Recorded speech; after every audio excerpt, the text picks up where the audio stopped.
We do have new reporting tonight after that horrific plane crash in Colombia. Members of that Brazilian soccer team, their Cinderella season, most of them killed in the crash.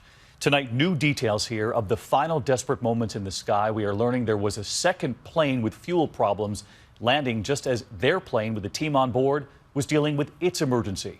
Here's ABC's David Curley.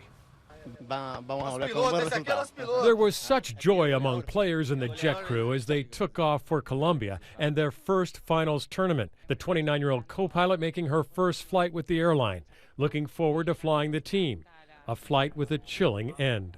The charter jet stacked behind other aircraft in a holding pattern above Medellin. As another jet with a fuel problem is making a priority landing, the soccer charter announces it too has a fuel problem, then an emergency. First time that anybody knows that they're that low on fuel. The controller asks the pilot to turn.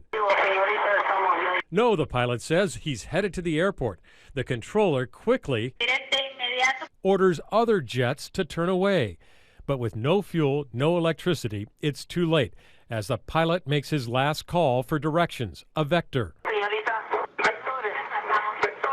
Now they're descending, and they're descending into high terrain. They're essentially gliding into oblivion. At the crash scene, players' shoes, their jerseys among the aircraft wreckage.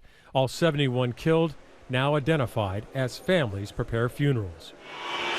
And a Brazilian city continuing to mourn. Candlelight and flashlights in the team's stadium.